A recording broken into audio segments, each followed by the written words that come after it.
अस्सलामुअलैकुम। आपकी अपनी अनुषी आपके साथ है अपनी आज की वीडियो में। मैं उम्मीद करती हूँ कि आप सब बिल्कुल खैरियत से होंगे और मैं दुआ करती हूँ कि आप सब जहाँ रहें खुश रहें, शादो आबाद रहें, हंसते मुस्कुराते रहें।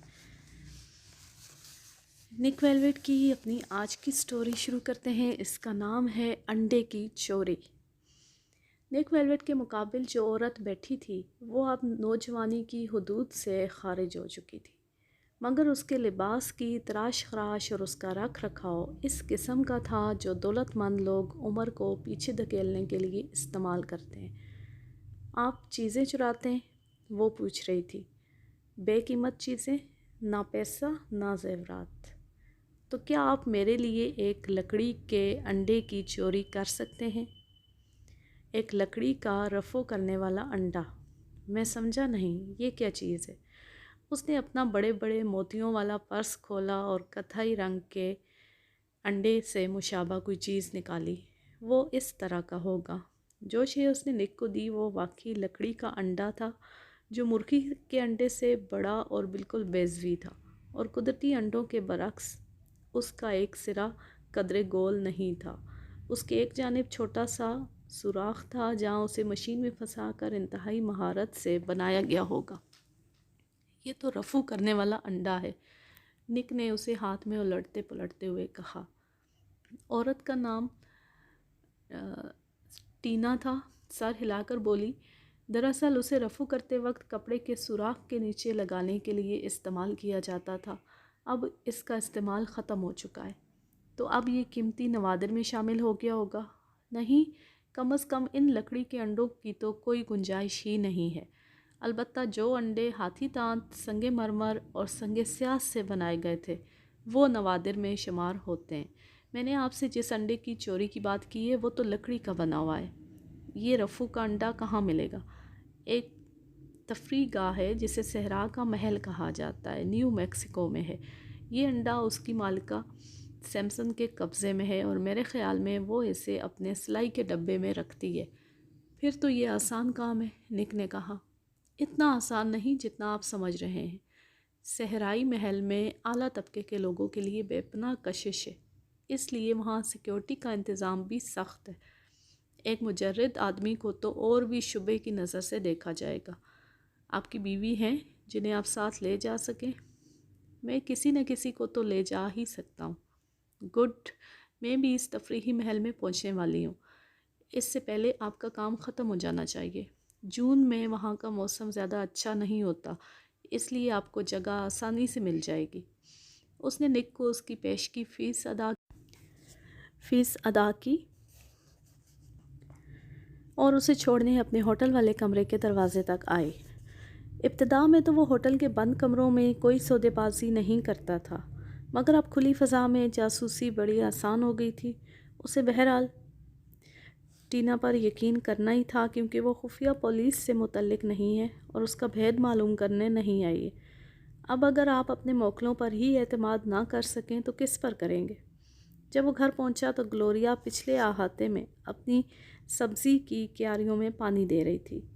ये जून में इतनी शदीद गर्मी पड़ रही है कि अलामान, वो बोली, ये सब्ज़ियां तो शायद कभी नहीं फले फूलेंगी। फ़र्ज़ करो कि मैं तुम्हें चंद रोज़ के लिए यहाँ से ले जाना चाहूँ। यहाँ से? उसने मशकूक नज़रों से निक की तरफ देखा, मगर कहाँ? एक तफरीही मकाम पर, न्यू मैक्सिको के सहराई महल में। गर्मी और सहराई महल? हाँ हाँ, तुम्हें वो जगह बहुत पसंद आएगी। मगर निक, तुम तो मुझे अपने दौरे पर कभी साथ नहीं ले गए। हाँ, मुझे अपनी इस कोताही का एहसास है, इसीलिए मैं इस बार तुम्हें ले जाना चाहता हूँ। ग्लोरिया ने एक नज़र क्यारियों पर डाली और कुछ सोचकर बोली, मेरे ख़्याल में मुझे किसी पड़ोसन से कहना पड़ेगा कि वो हमारी गैर मौजूदगी में इन पौधों को पानी दिया करे। उनका तैयारा अल्बुकर्क में उतर गया, क्योंकि वहाँ से सिर्फ मकामी फ़्लाइट सांता फ़े जाती थी। ओताउस के लिए तो कोई फ़्लाइट थी ही नहीं। नीचे दर्जा हरारत 93 था और ग्लोरिया सोच रही थी कि काश वो घर में आराम से बैठी रहती। क्या यहाँ हमेशा इतनी गर्मी पड़ती है? रात को ठंडक हो जाती है, मगर गर्मी में कोई सहराई महल जैसी तफरीगाह में क्यों आना गवारा करेगा?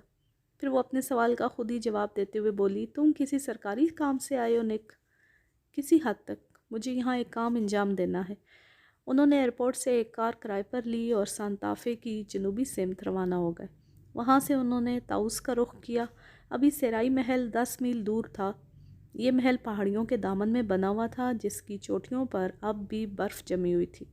کتنی عجیب بات ہے، نیچے اتنی گرمی اور اوپر برف جمی ہے، گلوریا نے کہا۔ ابھی سوئمنگ پول میں جا کر ساری گرمی دور کر لینا، نک نے اسے اطمینان دلایا اور کار محل کے دوہرے گیٹ کے سامنے روک دی۔ ایک باوردی محافظ نے انہیں سلیوٹ کیا اور پوچھا کہ ان کی ریزرویشن ہے یا نہیں۔ پھر اس نے انہیں پارکنگ کی جگہ دکھائی۔ یہ جگہ واقعی محل نما تھی، مگر پارکنگ شیڈ کو دیکھنے سے اندازہ ہوتا تھا کہ اس وقت لوگ نہ ہونے کے برابر ہیں۔ انہیں جو کمرہ ملا اس میں شیشے کا پھسلنے والا دروازہ تھا جو سوئمنگ پول کے رخ پر کھلتا تھا۔ نک نے سامان کھولنے کی ذمہ داری گلوریا کے سپرد کی اور خود لابی میں جائزہ لینے آ گیا۔ وہ خاص طور پر یہاں کی مالکہ اندرا سمپسن سے ملنا چاہتا تھا۔ مالک خود موجود ہے؟ اس نے رجسٹریشن ڈیسک کے پیچھے موجود نوجوان سے پوچھا، جس کے سینے پر اس کا نام جیمی کا بے جا ویزاں تھا۔ کوئی مسئلہ؟ نہیں، دراصل وہ ہمارا ایک مشترکہ دوست ہے۔ مسز اندرا سمپسن اس کی مالکہ ہیں، ان کے شوہر کا انتقال ہو چکا ہے، اس وقت وہ سوئمنگ پول پر ملیں گی۔ ارے لیجئے، وہ خود ہی آ رہی ہیں۔ نک نے اسے دیکھا اور حیران رہ گیا۔ جو عورت اس کی طرف آ رہی تھی وہ ٹینا تھی، اس کی موکھلا۔ مگر کیا واقعی وہ اس کی موکھلا ہے؟ اس نے دوبارہ غور سے دیکھا اور کچھ الجھن میں پڑ گیا۔ وہ ٹینا سے حیرت انگیز طور پر مشابہ تھی، مگر اس کی چال میں کوئی ایسی بات تھی جو مختلف تھی۔ یہ عورت کچھ زیادہ ہی بااعتماد معلوم ہوتی ہے۔ معاف کیجئے، وہ بولا۔ آپ ٹینا ہیں؟ وہ رک گئی اور ہلکے سے مسکرا کر بولی، جی ہاں، فرمائیے۔ میرا خیال ہے میں آپ کی ایک عزیز کو جانتا ہوں۔ میری بہن ہے وہ، مگر آپ اسے کیسے جانتے؟ میرا نام نک ویلویٹ ہے اور میں ایک مشاورتی فرم میں کام کرتا ہوں۔ حال ہی میں نیو یارک میں میری ان سے ملاقات ہوئی تھی۔ بہت خوب۔ پچھلے سال ممی کے انتقال کے بعد سے میں نے اسے نہیں دیکھا۔ کیا اسی نے آپ کو یہاں کا بتایا؟ انہوں نے ذکر کیا تھا، مگر انہوں نے مجھ سے آپ دونوں کی حیرت انگیز مشابہت کا حال نہیں بتایا مجھے، ورنہ مجھے اتنی حیرت نہ ہوتی۔ اندرا سمپسن پھر مسکرائی۔ ہماری ایک بہن اور ہے، روز، جو بچپن میں ہم سے بے حد ملتی تھی۔ لوگ ہم تینوں کو جڑواں سمجھتے تھے۔ اچانک اس کے لہجے میں کاروباری چمک پیدا ہو گئی۔ آپ یہاں کب تک قیام فرمائیں گے مسٹر ویلویٹ؟ میں اور میری بیوی چند روز آرام کی غرض سے یہاں آئے ہیں تاکہ دھوپ کھا سکیں۔ اچھا، تو پھر خوب تفریح کیجیے۔ یہ کہہ کر وہ رجسٹریشن ڈیسک کی طرف بڑھ گئی۔ نک کو اندرا کی رہائش گاہ کا پتہ چلانے میں زیادہ دیر نہ لگی۔ یہ دورے سوئمنگ پول کی دوسری جانب قدرے اونچائی پر بنی تھی اور اس طرح بقیہ گیسٹ ہاؤسوں سے الگ ہو گئی تھی۔ نک کو کوئی الارم کا نظام بھی نظر نہیں آیا۔ نک کے خیال میں اندر گھسنا کوئی مشکل نہیں تھا۔ وہ واپس اپنے کمرے میں آ گیا۔ گلوریا تیراکی کے لیے تیار تھی۔ آؤ نک، چلو ذرا گرمی دور کریں۔ ہاں چلو، آخر تفریح میں حرج جی کیا ہے۔ گلوریا پول میں تیرتی اور چھپاکے مارتی رہی اور نک ایک ادھیڑ عمر مرد سے باتیں کرتا رہا۔ آپ پہلی بار آئے ہیں؟ مرد نے ایک لمبا میکسیکی سگار سلگاتے ہوئے کہا۔ ہاں پہلی بار، نک نے اعتراف کرتے ہوئے کہا، بلکہ میں نے تو نیو میکسیکو ہی پہلی بار دیکھا ہے۔ بڑی خوبصورت جگہ ہے، مرد نے ہاتھ بڑھاتے ہوئے کہا۔ میرا نام چارلی روبن ہے، میں انشورنس میں کام کرتا ہوں۔ آپ پیوبلو کی طرف گئے ہیں؟ عجیب طریقے سے رہتے ہیں وہاں کے لوگ۔ نک نے انکار میں سر ہلاتے ہوئے کہا، ہم لوگ تو آج ہی آئے ہیں۔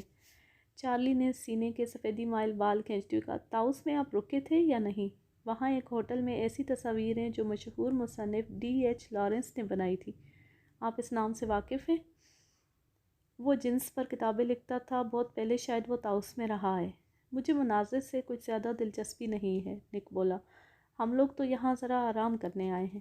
گلوریا پول سے نکلی اور تولیے سے جسم خشک کرنے لگی۔ نک نے اس کا تعارف کروایا اور چارلی کو ایک پیگ کی پیشکش کی، مگر اس نے انکار کر دیا۔ میں اتنی جلدی ڈرنک نہیں کرتا، 5 بجے سے پہلے یہ سگار ہی میرے ساتھی ہوتے ہیں۔ نک کی توجہ ایک لیموسین نے اپنی طرف کھینچ لی جو بیرونی گیٹ سے اندر داخل ہو رہی تھی۔ چارلی میکسیکی سگاروں کی خوبیاں گنوانے میں مصروف تھا اور نک ایک فربہ اندام سفید بالوں والی عورت کو کار سے اترتے دیکھ رہا تھا۔ وہ عورت اپنی باقی 2 بہنوں کی طرح نوجوان اور خوبصورت تو نہیں تھی، मगर निक को यकीन था कि वही रोज़ है, तीसरी बहन। इंदिरा ने आगे बढ़कर बहन का इस्तकबाल किया। दोनों बहनें रस्मी अंदाज में गले मिली। निक उन्हें उस वक्त तक देखता रहा जब तक वो नज़रों से ओझल ना हो गई। फिर ग्लोरिया और चार्ली की तरफ मुतवज्जो हो गया। सराय महल में जो कुछ हो रहा था, निक को ऐसा महसूस हो रहा था जैसे अब तेज़ी से काम करना होगा। रात को खाने पर निक जानबूझकर चार्ली के करीब बैठा। वो ग्लोरिया के लिए ऐसा इंतज़ाम करना चाहता था कि अगर उसे आधे घंटे के लिए यहाँ से जाना पड़े तो ग्लोरिया तनहा ना रहे। जैसा कि उसे तवक्को थी, इंदिरा सैमसन ने अपनी बहन के साथ खाना खाया। जब उसने देखा कि दोनों बहनों के सामने शैम्पियन की बोतल खोल दी गई है तो वो उठा। मेरे पेट में कुछ गड़बड़ सी महसूस हो रही है, उसने ग्लोरिया से कहा। मैं अभी आता हूँ। ओ निक, फ़िक्र ना करो, कोई ख़ास बात नहीं है। बाहर ठंडी हवा चल रही थी। वो जल्दी से स्विमिंग पूल की तरफ बढ़ा। वो ये देखकर हैरान रह गया कि कुछ लोग अब भी तैराकी कर रहे थे। उनमें से एक अहमक, वो रजिस्ट्रेशन डेस्क वाला नौजवान था। गलबन कुछ मुलाजमीन को इस वक्त तफरीह का वक्त दिया जाता था जब मेहमान खाने में मशगूल हों। इंदिरा की राइशगाह पिछली खिड़कियों पूल से नज़र नहीं आ रही थी। इंदिरा की राइशगाह की पिछली खिड़कियां पूल से नज़र नहीं आ रही थी, ना ही उन्हें बैरूनी गेट का मुहाफ़िज़ देख सकता था। निक एक आम चोर की तरह शीशा काट कर अंदर घुस सकता था, मगर इसके बाद अगर वो लकड़ी का अंडा वाकई बेकीमत है तो फिर उसे यकीनन लकड़ी के बक्स में रखा गया होगा। उसे अपनी माँ का ख्याल आया जो उसका बटन टाँकने के लिए अपनी ख्वाबगाह की अलमारी में से सिलाई बॉक्स निकाल कर लाती थी, मगर ग्लोरिया अपना सिलाई बॉक्स डाइनिंग रूम की अलमारी में रखती थी। निक की एक बूढ़ी चची बावर्ची खाने में सिलाई किया करती थी। इंदिरा जैसी औरत यकीनन बेहद ज़रूरत के तहत ही कुछ सीती होगी, तो इस सूरत में उसका सिलाई बॉक्स कहाँ होना चाहिए। निक यही सोचता हुआ वापस डाइनिंग हॉल में आ गया। निक, अब तुम्हारी तबीयत कैसी है? ग्लोरिया ने पूछा। बिल्कुल ठीक है। जब तुम गए हुए थे तो मिसेस इंदिरा सैमसन ने तमाम मेहमानों को आज रात अपने मकान में मदऊ किया था।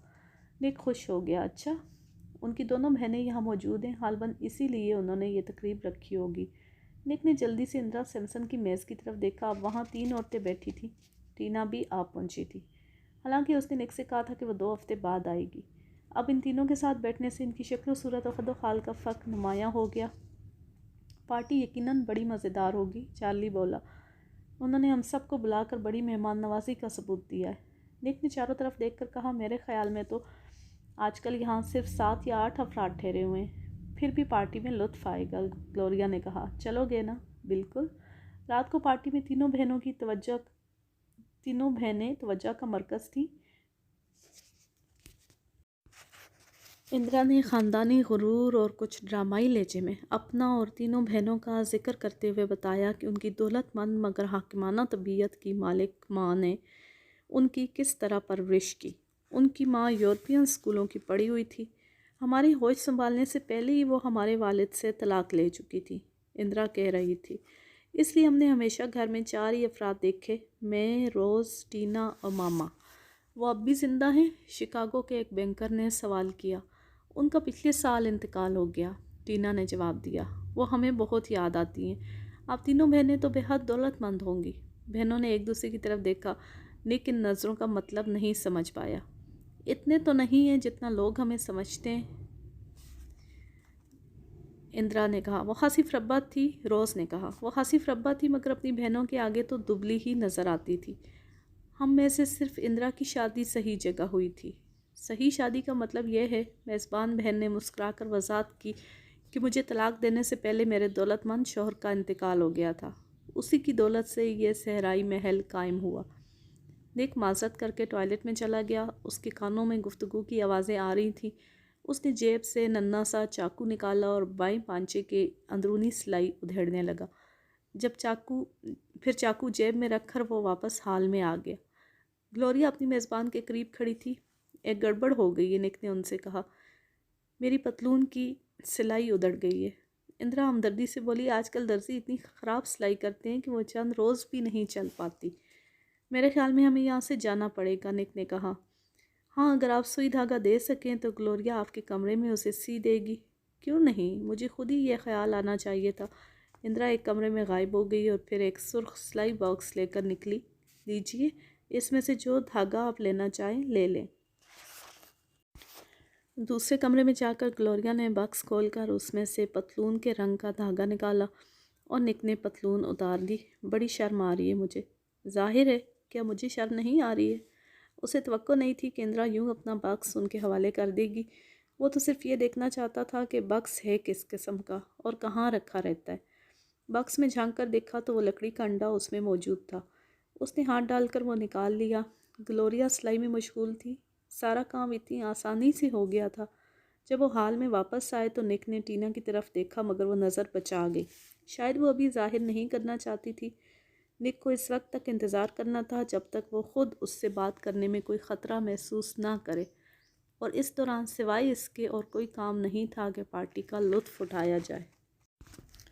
بظاہر تو نک ویلویٹ صاحب اپنے مقصد میں کامیاب ہو چکے ہیں اور لکڑی کا وہ انڈا چرا چکے ہیں، لیکن اتنی جلدی کام پورا نہیں ہو سکتا۔ تو اب دیکھتے ہیں کہ اگلی دفعہ کہانی کیا پلٹا کھاتی ہے اور کہاں پر نک ویلویٹ سے غلطی ہوئی ہے۔